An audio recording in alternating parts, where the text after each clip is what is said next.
नमस्कार, आप देख रहे हैं शेयर बाजार लाइव दिल्ली स्टूडियो से। मैं हूं मिहिर भट्ट। सबसे पहले एक नए हफ्ते की शुरुआत उम्मीद करते हैं कि हफ्ता अच्छा रहे, क्योंकि पिछला हफ्ता जो था उसमें गड़बड़ तो थी और नुकसान भी देखने को मिला था। न्यूज़ फ्लो भी थोड़ा गड़बड़ वाला था, लेकिन इस हफ्ते के लिए कुछ एक बड़े ट्रिगर्स हैं। पहले तो वो देख लेते हैं कौन कौन से ट्रिगर्स हैं। तो एक तो यहाँ पर पीएनबी मामला जो है उसमें लगातार कार्रवाई जारी है। न्यूज़ फ्लो चल रहा है, तेज़ हुई है कार्रवाई ओवर द वीकेंड और अब हो सकता है कि इसका दायरा और बड़ा हो। सिटी यूनियन बैंक के साथ भी एक फ्रॉड हुआ है, तो बैंकिंग स्पेस जो है वो पूरा रेडार पर रहेगा, क्योंकि सिटी यूनियन बैंक में भी फ्रॉड हुआ। हालांकि फ्रॉड की रकम जो है वो छोटी है, 12 करोड़ की, लेकिन उसके लिए भी जो बैंकिंग मैकेनिज्म होता है, ट्रांजैक्शन मैकेनिज्म स्विफ्ट, उसी का इस्तेमाल किया गया है। तो वो एक चिंता की बात हो सकती है।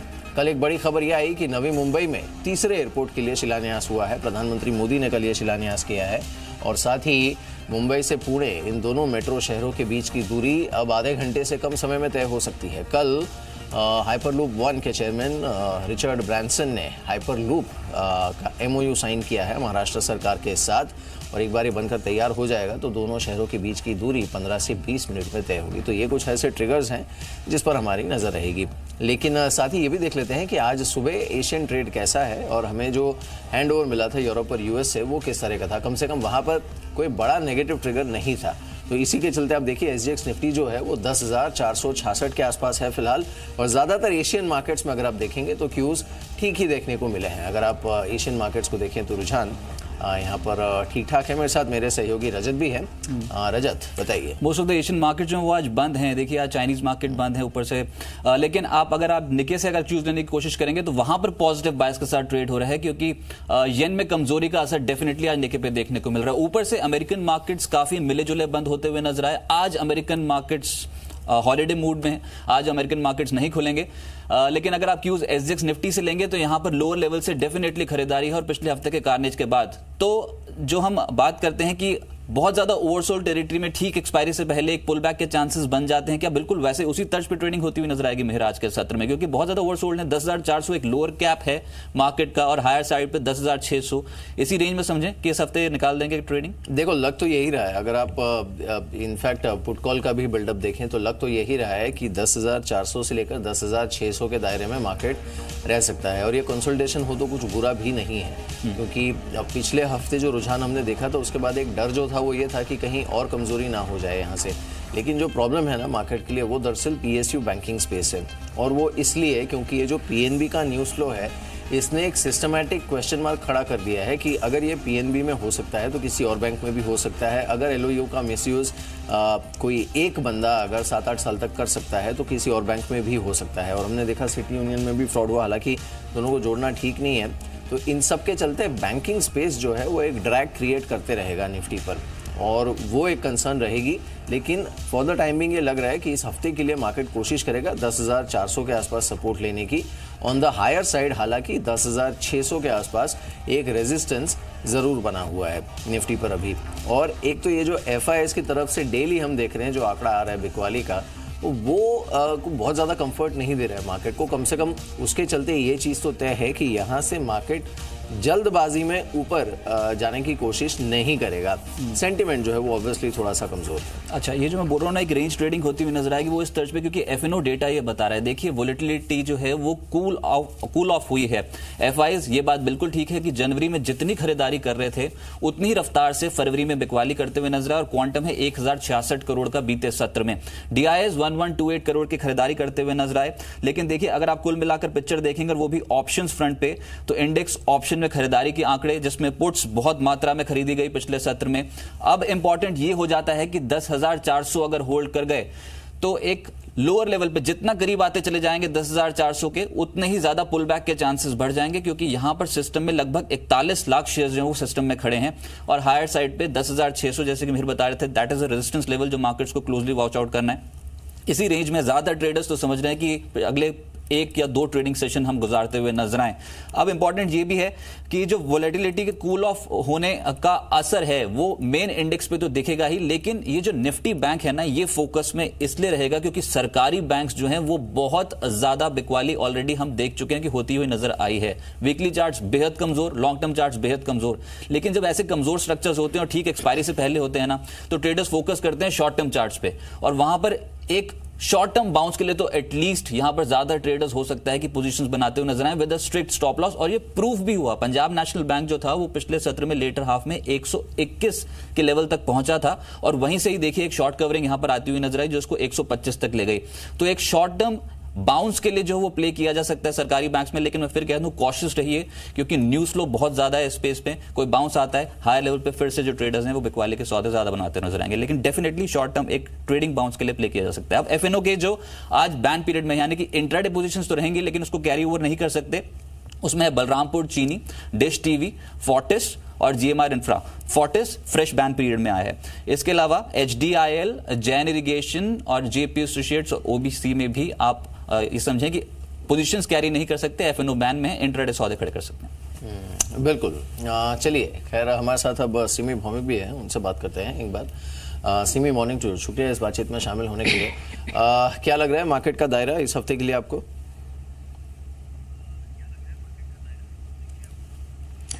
Good morning Mihir. मुझे लगता है कि मार्केट अगर स्पेशली अगर निफ्टी के बारे में बताएं तो मुझे लगता है कि निफ्टी बिल्कुल रेंज में फंसा हुआ है जिसका सपोर्ट 10,400 के आसपास है, वो एकदम माइनर सपोर्ट है। और मेजर सपोर्ट जो पैनिक लो कुछ दिन पहले फॉर्म किया था 10,276 उसी के आसपास है। फिलहाल आज के लिए तो मैं ये कहूँगी कि 10,400 का लेवल काफ़ी क्रूशियल होगा।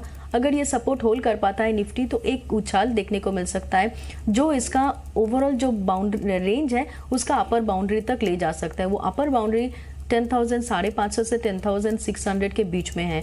तो मुझे मार्केट में यहाँ से थोड़ा सा बाउंस बैक देखने का उम्मीद है। मुझे लगता है कि हो सकता है कि पीएसयू बैंक की सहारा दे सकता है आज मार्केट को थोड़ा बहुत एक बाउंस बैक दिखाने के लिए। पर निफ्टी ओवरऑल ठीक ठाक है, रेंज में ही फंसा हुआ है। पीएसयू बैंक और बैंक निफ्टी अभी भी वीक है। पीएसयू बैंक में आज अगर कोई पुल बैक मिलता भी है तो भी उसमें मुझे लगता है कि इंट्राडे का पोजीशन लॉन्ग साइड में लेके देखा जा सकता है छोटा सा स्टॉप लॉस के साथ। और कोई पोजिशनल ट्रेड अभी भी मैं सजेस्ट नहीं करूंगी। पीएसयू बैंक में स्पेशली स्टेट बैंक और पीएनबी का चार्ट देख के लग रहा है कि एक बाउंस बैक देखने को मिल सकता है। रहा सवाल बैंक निफ्टी के, तो मुझे लगता है कि बैंक निफ्टी में जो चार्ट है काफी खराब है। 25,000 का लेवल क्रूशियल है। अगर 25,000 का लेवल टूट गया तो फ्रेश वीकनेस आ सकता है, 300-400 पॉइंट का करेक्शन और देखने को मिल सकता है। पर 25,000 का लेवल अगर बैंक निफ्टी बचा पाया आज तो आज के दिन बैंक निफ्टी में भी एक उछाल देखने को मिल सकता है। तो मुझे लगता है कि बैंक निफ्टी में उछाल के लिए मतलब लॉन्ग साइड में प्ले करने के लिए 25,000 का लेवल बहुत ही क्रूशियल होगा अगर लॉन्ग करके खेलना है। अच्छा सिमी, इसी पे मैं सवाल जो है ना उसको और एक्सटेंड करता हूँ। आप बोल रहे हो स्टेट बैंक ऑफ इंडिया और पंजाब नेशनल बैंक में एक बाउंस आ सकता है और हम यहां पर कह रहे हैं कि बहुत ज्यादा टूट चुके हैं तो बाउंस आया तो बहुत शार्प देखने को मिलेगा। आप टारगेट्स और स्टॉप लॉस बताएं दिग्गज बैंकों पे ही, State Bank of India, Punjab National Bank और बैंक ऑफ बड़ौदा। आज के लिए टारगेट्स और स्टॉप लॉस अगर तेजी बनाते हैं। या बिल्कुल रजत, मैंने ये जो पीएसयू बैंक के बारे में बताया वो आप ही का बात के बाद ही मुझे ये बताना चाहिए था कि आपने जो इंडिकेट किया कि पीएसयू बैंक में एक उछाल जबरदस्त देखने को मिल सकता है तो वो बिल्कुल सही, मैं भी मानती हूँ क्योंकि चार्ट में ऐसा फॉर्मेशन है जहां से मुझे लग रहा है कि एक बाउंस बैक, क्योंकि पीएनबी में देखिए इतना बड़ा करेक्शन के बाद एक ऐसा एक हैमर टाइप का फॉर्मेशन है यहाँ पे वॉल्यूम के साथ है। अगर 125, 128 जहां पे ये स्टॉक कल हाई बनाया था, मतलब लास्ट वीक फ्राइडे को वो हाई क्रॉस करके ये सस्टेन करेगा तो 135, 34 तक का एक रैली देखने को मिल सकता है। मतलब मुझे 128 के ऊपर लॉन्ग जाने का सलाह मिला है। 134 से 136 का इनिशियल टारगेट होगा। उसके बाद अगर सस्टेन करने लगता है तो मुझे शायद 139.40 तक भी देखने को मिल सकता है, पर वापस सेलिंग वहां पे आ सकता है। अगर 140 के ऊपर जाके सस्टेन नहीं करेगा तो इसमें वापस सेलिंग देखने को मिल सकता है, पर 28 के ऊपर बाई ट्रिगर्ड होगा। स्टेट बैंक का अगर स्टेट बैंक के बारे में बताएंगे तो मुझे लगता है कि स्टेट बैंक 271 के आसपास बंद किया था, 270 के आसपास एक क्रूशियल सपोर्ट है। अगर 270 का सपोर्ट स्टेट बैंक होल्ड किया, आज का दिन अगर होल्ड कर पाता है तो 280 से 285 तक मिनिमम टारगेट आता है जो कि आज का ट्रेडिंग सेशन में देखने को मिल सकता है। रहा सवाल बैंक ऑफ बड़ौदा की, तो मुझे लगता है कि 145-46 के आसपास लो है, यही इसका क्रूशियल सपोर्ट है। उस दिन 148 के आसपास लो बनाया था। 146 से 48 का लो मैं वॉच करूंगी। अगर ये रेंज होल्ड होता है तो बैंक ऑफ बड़ौदा में जो रैली आ सकता है वो रैली इसको 160 से 165 भी ले जा सकता है। तो मुझे बैंक ऑफ बड़ौदा में भी तेजी लग रहा है। इनफैक्ट पूरा PSU सेक्टर आज मैं वॉच करूंगी। हो सकता है यहाँ पे एक डेड कैट बाउंस देखने को मिल सकता है। चलिए, लेकिन अलग अलग ब्रोकिंग हाउसेज की जो रिकमेंडेशंस हैं वो मैं आपके सामने रख देता हूं। आज की ट्रेडिंग पिक्स पहले है चॉइस ब्रोकिंग की ओर से हुडको। इस स्टॉक पे पॉजिटिव आप प्ले कर सकते हैं। 90 का टारगेट है, स्टॉप लॉस 81 का लगाना होगा। इसके अलावा डॉक्टर लाल पाथ लैब्स, ये स्ट्रक्चर ठीक लग रहा है। बाजार पे बाउंस आया तो ये लीड कर सकता है, अपनी जो तेजी उसको बरकरार रख सकता है। 955 का एक टारगेट रहेगा, स्टॉप लॉस 896 का लगाना होगा। एक है ब्रिगेड एंटरप्राइजेस, जिसमें जो टारगेट्स हैं आज के लिए वो है 315, स्टॉप लॉस 270 इस ट्रेड के लिए लगाएं। इन्वेस्टर पॉइंट ACC पे बोले सिमी, एक बार आप ACC के चार्ट्स देखिएगा, मैं थोड़ी देर बाद आपके पास लौटूंगा। ACC पे जो टारगेट है वो है 1675, स्टॉप लॉस 1630, और साथ ही साथ एक स्टॉक है वी-गार्ड, जिसमें जो टारगेट है वो है 240 और स्टॉप लॉस 229 का यहां पर लगाना होगा। बिल्कुल। चलिए, तो ये वो कॉल्स हैं जिस पर आपको नजर रखनी चाहिए। लेकिन हाँ, आज के लिए जो संकेत होगा वो तो सबसे ज्यादा PSU बैंक्स पर ही देखना पड़ेगा कि क्या रुझान निकल कर आता है यहाँ पर और न्यूज़ फ्लो क्या रहता है। बिकॉज देखिए, कार्रवाई काफ़ी तेज़ हुई है यहाँ पर। तो PNB का जो स्टॉक है उसे तो खैर फिलहाल हमें देखना होगा कि आज ये फिर से खुलने के बाद कैसे बिहेव करेगा। और दूसरा, अब सिटी यूनियन बैंक में भी एक फ्रॉड सामने आया है। हालांकि वो उसका टिकट साइज भले ही छोटा हो, लेकिन जो मैकेनिज्म जिसका इस्तेमाल हुआ है ये फ्रॉड करने के लिए, वो स्विफ्ट जो कि बैंकिंग ट्रांजैक्शन प्लेटफॉर्म है, उसी का इस्तेमाल हुआ है। तो सिटी यूनियन बैंक, आपकी कोई राय है क्या सिमी यहाँ पर?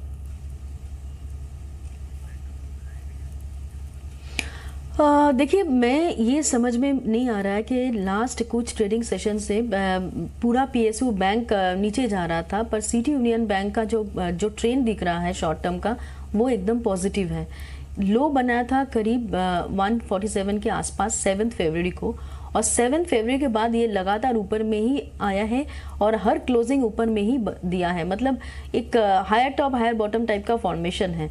अगर इसको आज वापस से वीकनेस दिखाना है तो मुझे लगता है कि 168 का लेवल वॉच करना पड़ेगा। अगर ये स्टॉक जाके 168 के नीचे सस्टेन करने लगेगा तो शॉर्ट करके देखना चाहिए। 160 तक का टारगेट आ सकता है, पर सेलिंग 168 के नीचे ही मैं एडवाइस करूंगी, क्योंकि शॉर्ट टर्म ट्रेंड पॉजिटिव है। यहाँ पे शॉर्ट कॉल नॉर्मली नहीं आता है। आपने जो फ्रॉड का नाम लिया है, अगर ये सचमुच आता है निकल के, तो 160 के नीचे शॉर्ट करके 168 के नीचे शॉर्ट करना पड़ेगा और 160 का टारगेट के लिए वेट करना पड़ेगा। हमारे साथ अब नवीन नाथ भी जुड़े हैं, उनसे बात करते हैं। SGX निफ्टी बस 11 पॉइंट ऊपर है। नवीन, मॉर्निंग टू, शुक्रिया हमारे साथ इस बातचीत में शामिल होने के लिए। आपकी स्ट्रैटेजी इस समय क्या है, खासकर बैंकिंग स्टॉक्स में जिस तरह का न्यूज फ्लो है? PSU बैंक्स में आप और कितनी वीकनेस देख रहे हैं? सर्टेनली देखिए, अगर पूरे ओवरऑल PSU बैंक्स की बात करें प्राइमरली, तो जहां पर ये PNB के फ्रॉड के न्यूज के बाद काफ़ी हद तक एक सेंटिमेंटल वीकनेस बना है, और हो सकता है कि आने वाले समय में थोड़ा सा ये जो सेगमेंट है PSU बैंक्स का, उसमें कुछ ना कुछ हद तक एक अवॉइड करने वाली स्थिति बनी रहेगी, क्योंकि अभी भी बहुत हद तक एक क्लैरिटी नहीं है। और स्पेशली जो बहुत बड़ा एक ब्रॉडर पिक्चर हमें देखने की जरूरत है, वो मैनेजमेंट लेवल पे PSU बैंक्स में कैसा इसका ओवरऑल रिएक्शन आता है, वो आगे आने वाले दिनों में काफ़ी एक मायने रखता है। आई थिंक अगर आप बैंकिंग सेगमेंट की बात करें तो थोड़े समय के लिए PSU बैंक्स को अवॉइड करना चाहिए, और अगर आपके पास अपॉर्चुनिटी है तो आप प्राइवेट बैंक्स की ओर देखें, जहां पर काफी अच्छी अपॉर्चुनिटी बन सकती है। चलिए, लेकिन महाराष्ट्र पे फोकस है, और जिस तरीके का इन्वेस्टमेंट्स की बात हो रही है, लगभग 10 लाख करोड़ के निवेश की, तो ऑब्वियसली जो बड़े अनाउंसमेंट्स होंगे वो कंपनी स्पेसिफिक और इकोनॉमी स्पेसिफिक असर तो डालेंगे ही। तो शुरुआत करते हैं महाराष्ट्र से, जो न्यूज आ रही है उसी को लेकर आगे क्या कुछ ट्रिगर्स बनते हैं मार्केट्स पे।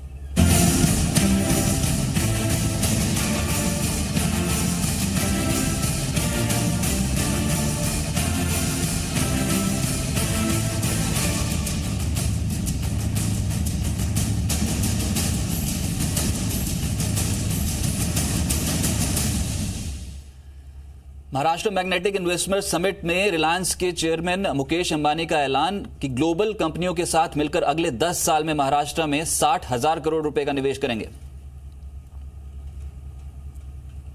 Reliance will invest with a coalition of global companies more than 60,000 crores over the next 10 years in this collaborative initiative.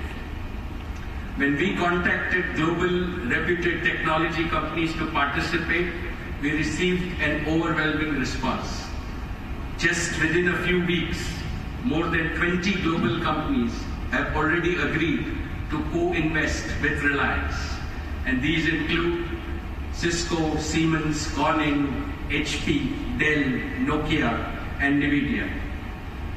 I firmly believe that what China could achieve with its manufacturing revolution, India can achieve much more and much more quickly under the leadership of our Prime Minister in this new services-led digital fourth industrial revolution. इसी के साथ और एक खुशखबरी भी है। Virgin hyperloop 1 के chairman Richard Branson ने मैग्नेटिक महाराष्ट्र में मुंबई से पुणे के बीच हाइपरलूप बनाने की घोषणा की है। इस हाइपरलूप से मुंबई से पुणे के बीच की दूरी, जो कि फिलहाल करीब 3 घंटे में तय होती है, वो महज 15 से 20 मिनट में तय हो पाएगी। The Indian state of Maharashtra has signed a framework agreement with the intent to build a Virgin Hyperloop between Pune and Mumbai, beginning with an operational demonstration track in the region. Now, just to let you know what this means, this first Hyperloop route will link central Pune with Mumbai and Navi Mumbai International Airport in around 15 to 20 minutes.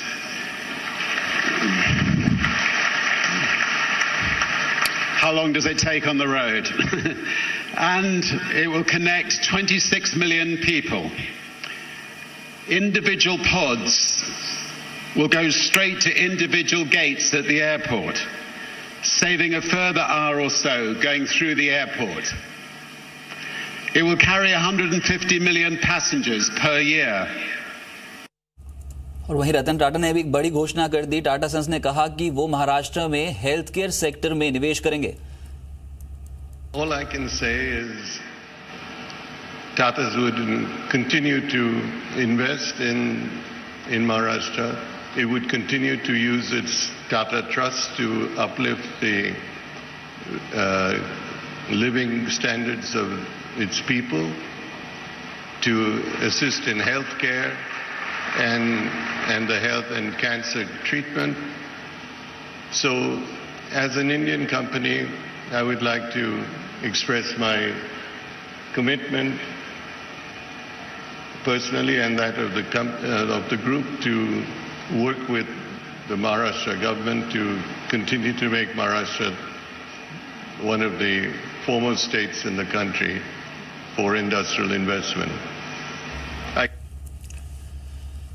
तो ये थे रतन टाटा। खैर, हमारे साथ अब गौरांग शाह भी जुड़े हैं, उनसे बात करते हैं। गौरांग, मॉर्निंग टू यू, शुक्रिया इस बातचीत में शामिल होने के लिए। फर्स्ट ऑफ ऑल तो मार्केट पर आपका व्यू, क्योंकि लग रहा है कि दायरे में रहेगा मार्केट, कंसोलिडेशन दिख रहा है निफ्टी पर 10,400 से 600 के बीच। फॉर्चुनेटली कोई सिवियर, जिसे फॉलो अप सेलिंग कहते हैं, वो भी देखने को नहीं मिल रही है मार्केट में। पिछले पूरे हफ्ते एटलीस्ट वो रुझान था। यही कंटिन्यू करेगा ट्रेंड? शुक्रिया मीर और सुप्रभात आपको और सभी को। 2-3 हफ्तों से तो जो संकेत मिल रहे हैं वो तो यही अंदेशे दे रहे हैं आपको कि 10,200, 10,300 नीचे के तरफ और 10,500 और 10,800 ऊपर के तरफ। ये दायरे मेरे ख्याल से कुछ समय तक बना रहेगा और एक तरीके से अच्छा भी है, क्योंकि जब आप इतना बड़ा ऊपर की तरफ का दायरा तय करके आते हो और उसके बाद अगर आप थोड़ा बहुत कंसोलिडेट करते हो तो इसमें आपको किसी तरह का ताज्जुब नहीं होना चाहिए। और हमेशा हम यही कहते आए हैं कि अगर आप एक दायरा में रहते हो और एक बुनियाद बनाते हो तो आने वाले समय में जो ऊपर के तरफ के दायरे हैं उसको झेलने के लिए और सक्षम रहने के लिए मेरे ख्याल से काफ़ी सहूलियत होगी।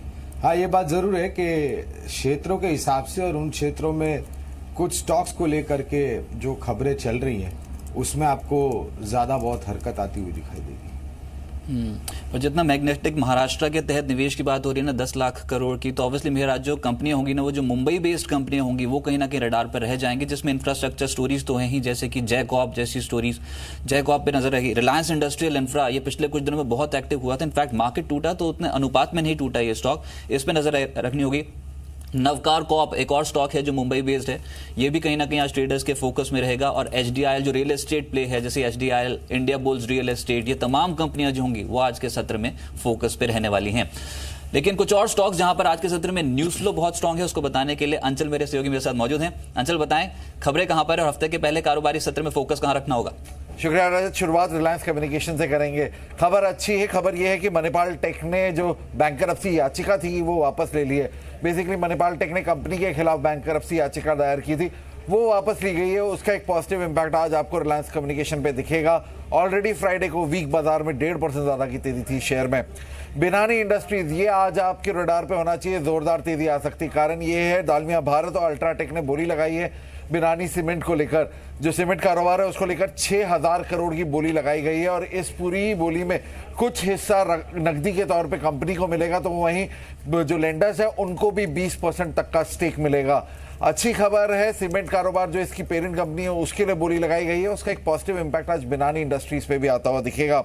भूषण स्टील एक और शेयर है जहां आज आपको फोकस रखना चाहिए। टाटा स्टील सबसे बड़ा बोली लगाई है कंपनी के लिए, टाटा भूषण स्टील के लिए टाटा स्टील ने करीब 36,000 करोड़ की बोली लगाई गई है। और जो नेक्स्ट इन लाइन है यानी टॉप बोली टाटा स्टील की तरफ से ये second highest bid JSW steel की थी जो करीब 26,000 करोड़ की थी, यानी 10,000 करोड़ से ज्यादा की बोली टाटा स्टील ने लगाई है। इस बोली के तहत जब ये एक्विजिशन पूरा हो जाएगा तो टाटा स्टील को अतिरिक्त 5.6 MTPA कैपेसिटी ऐड होती हुई दिखेगी भूषण स्टील की। भूषण स्टील पे करीब 56,000 करोड़ का डेट है, जिसमें से 36,000 करोड़ का डेट CACA सर्विस हो जाएगा। तो बेहद अच्छी खबर है भूषण स्टील के लिए, यहां तेजी रहेगी। नैटको फार्मा भी स्ट्रांग रह सकता है। यूएस FDA ने इनकी API इकाई पे जांच कर रहे थे, वो पूरी कर ली है और जांच के बाद कोई भी ऑब्जर्वेशन जारी नहीं किया है। अच्छी खबर है नैटको फार्मा के लिए, यहाँ पे फोकस रखिएगा। साथ ही रेलिकेयर यहाँ पे भी नजर रखिएगा, आज एक्शन देखने को मिलेगा। कारण ये है कि फाइनली कंपनी ने अनाउंस किया है एक नए बोर्ड का गठन कर लिया गया है और जो नया बोर्ड है उसने पहला डिसीजन ये लिया है कि 1200 करोड़ की रकम जुटाई जाएगी। जो ये रकम है इसका इस्तेमाल सब्सिडीज में इन्वेस्टमेंट के लिए किया जाएगा और रकम कर्ज और क्या कहते हैं इक्विटी के जरिए जुटाया जाएगा। तो कहीं ना कहीं रेलिकेयर पे फोकस रखिएगा, आज यहाँ तेज रह सकता है। लास्टली ARSS इंफ्रा, इसको ऑर्डर्स मिले हैं 121 करोड़ के 2 ऑर्डर्स मिले। कंपनी का साइज छोटा है, ऑर्डर साइज के जो ऑर्डर्स मिले वो रिलेटिवली अच्छे हैं, उसका एक पॉजिटिव इंपैक्ट आज ARSS इंफ्रा पे भी आएगा। चलिए ये बता दें कि ARSS इंफ्रा जो है वो T2T कैटेगरी का शेयर है, तो उस पर आपको ध्यान रखना है। लेकिन आज जो ज्यादातर खबरें आ रही है ना वो Religare Enterprises, Reliance Communication, Bhushan Steel, इन स्टॉक्स में तेजी की उम्मीद इनमें ज्यादा है। हमारे साथ अब जय ठक्कर भी जुड़े हैं, गौरांग शाह हमारे साथ हैं, साथ ही नवीन नाथ हमारे साथ हैं और सिमी भौमिक हमारे साथ बनी हुई हैं। जय, मॉर्निंग टू यू, शुक्रिया इस बातचीत में शामिल होने के लिए। ये बताइए पहले तो निफ्टी बैंक पर आपकी स्ट्रैटेजी क्या है और PSU बैंक्स पर, बिकॉज न्यूज फ्लो तो अच्छा हो नहीं रहा है यहाँ पर और इनफैक्ट चिंता बढ़ने की आशंका है।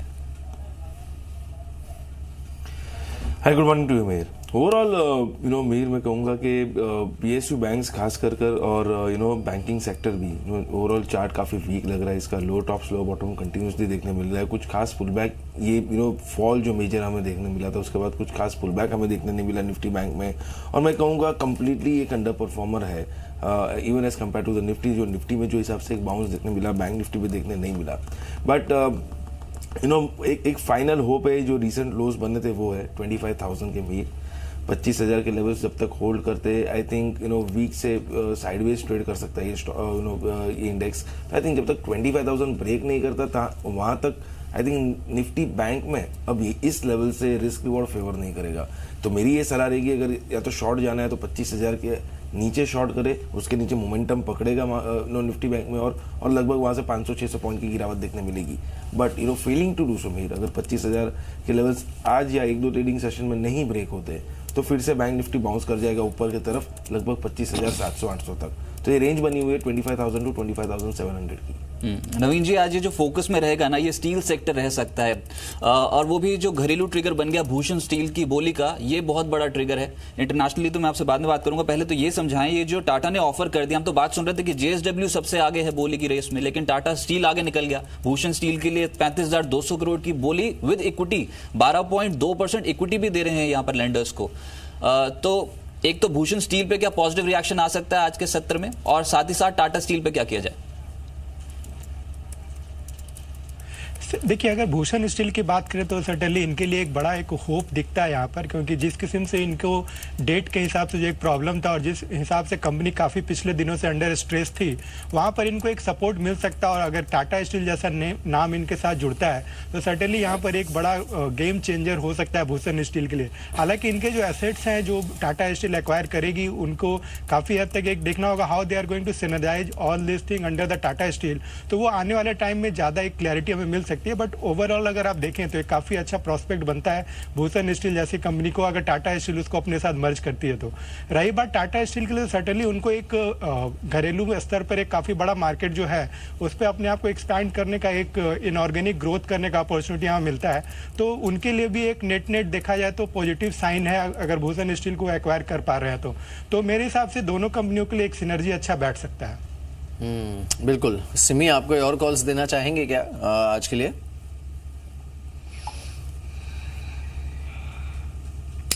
मिहिर, मेरे रडार पर 2-3 स्टॉक है, उसमें कुछ बाई पोजीशन है, कुछ सेल करके भी खेलने का पोजीशन है।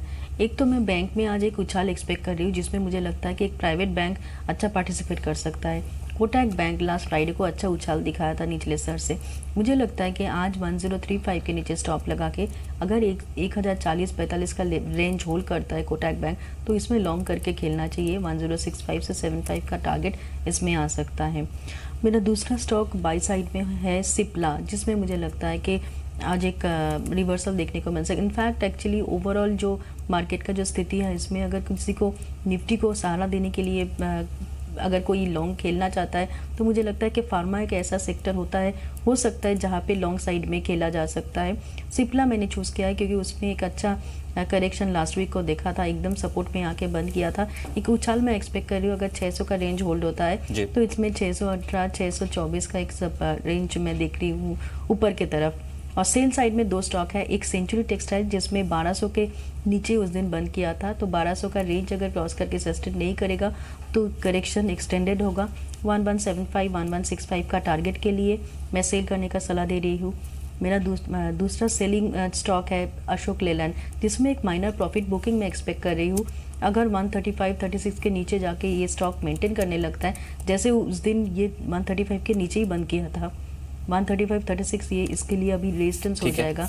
अगर इस रेंज को क्रॉस करके सस्टेन नहीं करेगा तो एक सेल मैं रिकमेंड करूंगी, जिसका टारगेट 131 से 130 का होता है। स्टॉप लॉस अकॉर्डिंगली फॉलो करना पड़ेगा। लेकिन आपने इसमें एक सिप्ला बताया था, और इनफैक्ट ब्रोकिंग हाउसेस के रिपोर्ट्स भी देख लेते हैं, क्योंकि उसमें भी एक फार्मा कंपनी है ग्लेनमार्क फार्मा, जो कहीं के रडार पर है, नोबुरा के।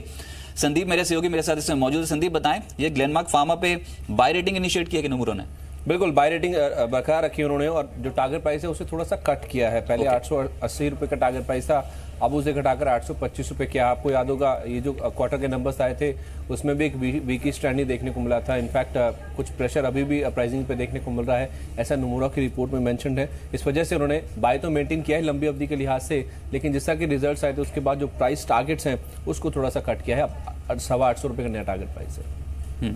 गौरांग, फार्मा सेक्टर पर कोई पिक है अभी जहां पर निवेश किया जा सकता है? अगर मैं पर्सपेक्टिव लूं 6 से 7 महीने का, तो अच्छे रिवॉर्ड्स मिल सकते हैं सर?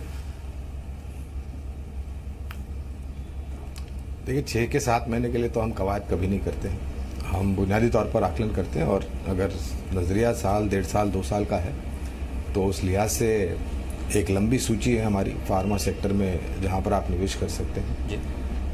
मिसाल के तौर पर Cipla, Glenmark, Lupin, doctor Reddy's, Alkem laboratories, Ajanta pharma, Natco pharma, Aurobindo pharma, Granules, doctor Reddy's included. Sun pharma पर हमारी उछाल पर भी क्वाली की राय है।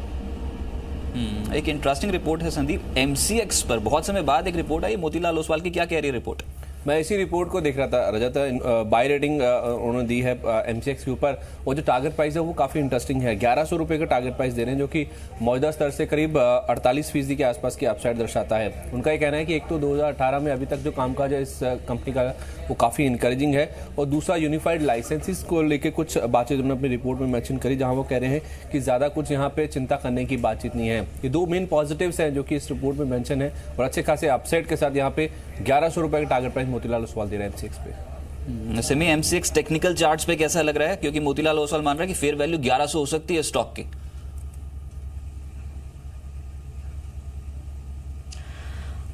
रजत, टेक्निकली उतना बड़ा कोई मूवमेंट आने का तो मैं नहीं देख रही हूँ, पर अगर ये स्टॉक आज जैसे उस दिन हाई बना था 752 के आसपास, और थर्सडे को हाई बना था 67 के आसपास, तो ये दो लेवल मेरा रडार पर रहेगा।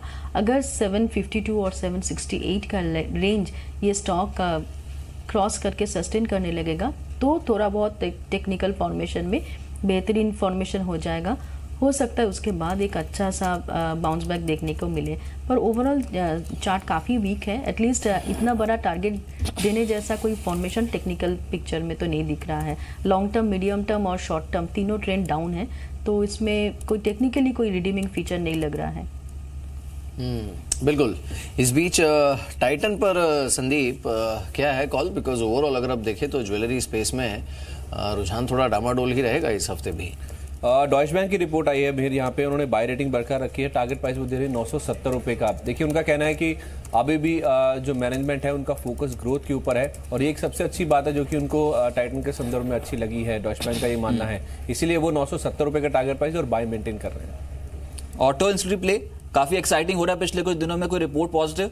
बॉश के ऊपर एक रिपोर्ट आई है रजत, गोल्डमैन सैक्स की, उन्होंने न्यूट्रल रेटिंग बरकरार रखी, लेकिन टारगेट प्राइस को रिड्यूस किया है। 21,527 रुपये का टारगेट प्राइस था, अब उसे घटाकर 20,000 के में नीचे कर दिया। 19,963 रुपये के आसपास के जो टारगेट प्राइस है वो गोल्डमैन सैक्स बॉश के लिए दे रहे हैं। ओके राइट, तो ये कुछ ऐसे स्टॉक्स हैं जहां पर नजर रखी जा सकती है। इसमें ज्वेलरी में टाइटन, नवीन जी आपको कैसा लग रहा है ये पर्टिकुलर स्टॉक? देखिए हमको पता है कि ऑलरेडी बहुत ज्यादा बिकवाली हो चुकी है, लेकिन पिछले सत्र में जो सत्र भी था उसमें टाइटन ज्यादा नहीं टूटा, 1.5% के आसपास की गिरावट थी। पीसी ज्वेलर्स इनफैक्ट ये स्टॉक लीड कर रहा था ज्वेलरी स्पेस में, अच्छी खरीदारी देखने को मिली लोअर लेवल से, 7% ऊपर था, और गीतांजलि तो ऑब्वियसली खबरों के चलते 20% लोअर सर्किट। कैसे प्ले कर रहे हैं स्पेस को सर? देखिए, अगर ऐसे गोल्ड एंड जेम्स ज्वेलरी के सेगमेंट की बात करें तो सर्टेनली जो प्रीवियस जो कुछ न्यूज़ फ्लो है वो इनके लिए काफ़ी हद तक नेगेटिव है, बट सारे कंपनियों को आप एक ही एंगल से नहीं देख सकते। अगर टाइटन की बात करें तो वहाँ पर हमें एक उनका जो हिस्टोरिकल परफॉर्मेंस हमें पता है, और जिस हिसाब से मैनेजमेंट लेवल पर उनकी एक जवाबदेही वो हमेशा से बनाकर चलते आ रहे हैं, और ग्रोथ को जैसा वो हमेशा फोरकास्ट लेकर चलते आए और उसके ऊपर वो वर्कआउट करते हैं, आई थिंक उनके लिए एक इतनी बड़ी प्रॉब्लम की बात नहीं है। हाँ, मार्केट रिलेटेड न्यूज़ की वजह से सारे सेगमेंट के ऊपर एक बिकवाली जरूर आई थी, बट अगर विद इन सेक्टर आप बात करें तो क्वालिटी नेम लाइक टाइटन आप उसमें सर्टेनली एक अपॉर्चुनिटी देखें, और जो भी डिक्लाइन आपको मिलता है वहां पर सर्टेनली एक बाइंग की अपॉर्चुनिटी बनती है। थोड़ा थोड़ा धीरे धीरे इसमें एक्यूमुलेशन करने की सलाह रहेगी। साथ ही साथ ऑटो एंसिलरी स्पेस, गौरांग कोई स्टॉक पसंद है? क्योंकि आज जो रिपोर्ट्स है ना गोल्डमैन सैक्स की, उसमें बॉश और अमराजा बैटरीज शामिल हैं। लक्ष्य हालांकि काफ़ी मिक्स्ड है, अमराजा बैटरी पे लक्ष्य बढ़ाया गया है, न्यूट्रल रेटिंग, बॉश पे लक्ष्य को घटा दिया गया है, लेकिन जो स्पेस है बहुत एक्साइटिंग है, लगातार लोअर लेवल्स पे खरीदारी होती देखी है हमने, और बैटरी स्पेस में खास तौर से। आपका क्या व्यू है सर ऑटो इंडस्ट्री प्ले पे?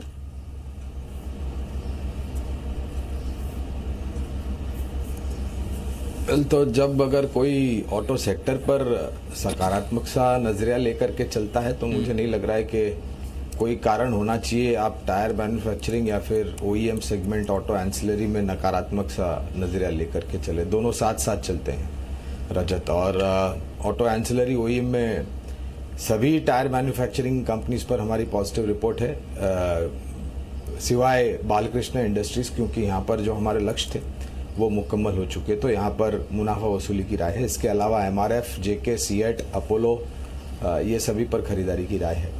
ओरिजिनल इक्विपमेंट ओईएम सेगमेंट में ऑटो एंसिलरी में Bharat forge, Motherson Sumi, Amara Raja battery, excite industries, Bosch जिसका जिक्र किया आपने वो भी शामिल है, महिंद्रा सीआई ऑटोमोटिव, ये कुछ नाम हैं जो ऑटो एंसिलरी ओईएम सेगमेंट में हमें पसंद है।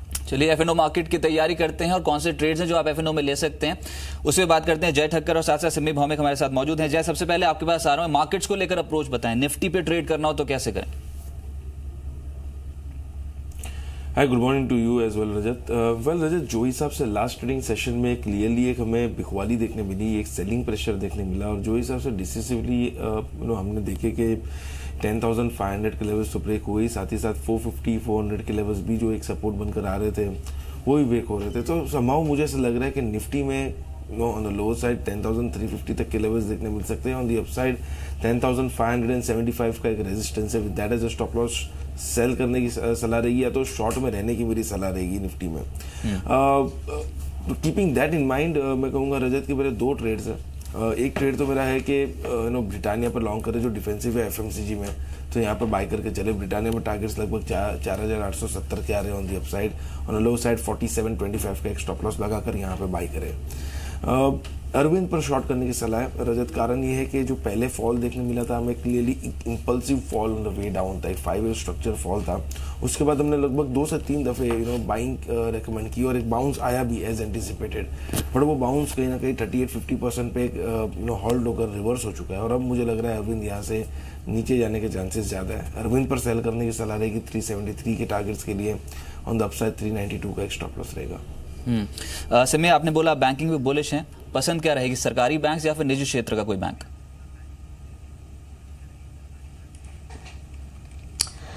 मुझे लगता है कि कोटक बैंक में मुझे लॉन्ग देना है। कोटक बैंक में फ्राइडे को अच्छा उछाल देखा था। मुझे लगता है कि कोटक बैंक ये जो स्ट्रेंथ है ये शायद मेंटेन करेगा। 1065 1075 का टारगेट है। मैंने कोटक बैंक में आज बाई कॉल सजेस्ट किया है। 104045 का लेवल क्रूशियल होगा। अगर वो रेंज होल्ड करता है तो लॉन्ग जाके खेल के देखना चाहिए 1035 का स्टॉप के साथ। मेरा दूसरा कॉल बाय साइड में सिप्ला है, जो मैंने पहले भी बताया 600 का लेवल अगर होल्ड करता है तो इसमें एक 617624 का टारगेट मुझे है, तो मुझे लगता है कि लॉन्ग करके खेला जा सकता है। और सेल साइड में 2 स्टॉक है। सेंचुरी टेक्सटाइल 1200 के नीचे उस दिन बंद किया था, 1200-1210 का लेवल आज वॉच करेंगे। अगर क्रॉस करके सस्टेन नहीं किया तो मुझे लगता है कि सेल करके देखना चाहिए। 1175 1165 का टारगेट है। और अशोक लेलैंड में एक प्रॉफिट बुकिंग का चांस है। 136-35 का रेंज क्रॉस करके सस्टेन नहीं करेगा तो प्रॉफिट टेकिंग आ सकता है। 131-130 का टारगेट है, इंट्राडे का टारगेट है। जय, एक बार एसीसी का चार्ट देख के बताएं क्या करना चाहिए, क्योंकि बीते सत्र में एसीसी, अंबुजा ये कुछ ऐसे स्टॉक्स थे जहां पर लोअर एंड पे खरीदारी होती देखी। कंटिन्यू हो सकती है कि एक्सपायरी हफ्ते में खरीदारी? बिल्कुल सही। इनफैक्ट सीमेंट स्पेस में हमें एक अच्छा buying interest last trading session में देखने मिला था और कहीं ना कहीं मैं कहूंगा कि एसीसी में एक डाउन ट्रेंड लाइन रेजिस्टेंस में से ब्रेकआउट भी आया था। In fact stock has also manage to close about those levels, तो यहाँ पे एक चांस बनता है। और एक morning star candlestick reversal candlestick pattern form हुए। जनरली एक बुलिश रिवर्सल कैंडलस्टिक पैटर्न में इसकी प्रोबेबिलिटी काफी अच्छी होती है। अगर ये होल्ड कर जाता है अपने levels on the lower side लगभग 1630 के, तो I think with that as stop loss buy करना चाहिए। 1630 के स्टॉप लॉस के लिए स्टॉप लॉस के साथ बाय करें। ऊपर की तरफ जो टारगेट बनकर आ रहा है immediately that comes to the levels of its previous swing high जो लगभग 1700 के आसपास है। 1700 इनिशियल टारगेट और 1720 नेक्स्ट टारगेट रहेगा। साथ ही साथ एविएशन स्टॉक, गौरांग आपकी राय चाहूंगा मैं। जनवरी में जो घरेलू पैसेंजर ट्रैफिक में 19.7% की बढ़ोतरी रही, लेकिन जो सबसे बेहतर आंकड़े पोस्ट कर दिए उसमें सरप्राइजिंगली जेट एयरवेज आगे 88.7% पैसेंजर ट्रैफिक रहा है। इंडिगो उतना एनकरेजिंग नहीं रहा इस बार। एविएशन स्टॉक्स को कैसे प्ले करना चाहिए सर?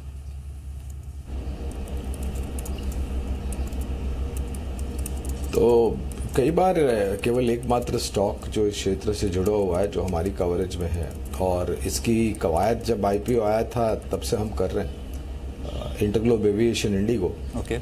हालांकि कुछ दिक्कतें हैं नियो एयरक्राफ्ट्स को लेकर के, वेथन प्लेट इंजन्स को लेकर के, कुछ हवाई जहाज ग्राउंडेड है वगैरह वगैरह। स्पष्टीकरण आया कि इन पर दुरुस्ती का काम किया जा रहा है और बहुत जल्द ये फिर से उड़ान भरने लगेंगे। दूसरी तरफ उड़ान 1 और उड़ान 2 जो कि सरकार ने लागू की है योजना, उसके तहत इन्होंने करीबन 10 या 12 ITR यानी कि small turbo prop driven aircraft जो होते हैं, हवाई जहाज होते हैं, ये खरीदी किए हैं और यहाँ पर भी इनको मेरे ख्याल से एक अच्छा खासा एडवांटेज मिलेगा।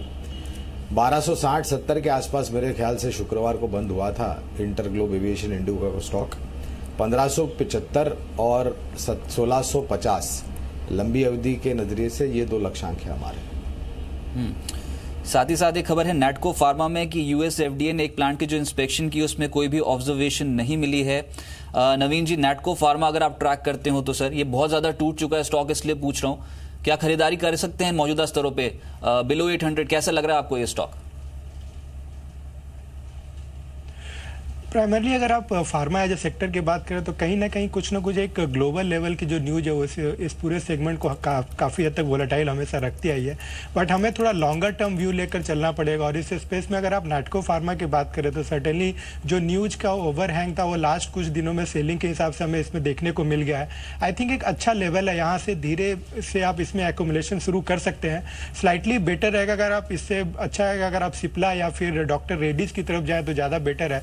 और इनफैक्ट बायोकॉन भी काफी अच्छा है कि सेगमेंट में हमें एक अच्छा खासा मोमेंटम दिखा रहा है। तो ओवरऑल सेक्टर की बात करें तो बायोकॉन, सिप्ला और डॉक्टर रेड्डीज के हिसाब से हमें ज्यादा पॉजिटिव मोमेंटम लगता है over a longer period of time. Natco pharma आप थोड़ा स्लोली इसमें मोमेंटम देखने को मिल सकता है, बट हाँ एक्यूमुलेशन फेज में आ गया है। लेकिन एक ऐसा ट्रेड जो रिस्क रिवॉर्ड रेशियो के लिहाज से आपके पोर्टफोलियो में अच्छे रिटर्न्स दे सकता है। आज का टुडेज ट्रेड भी देख लेते हैं।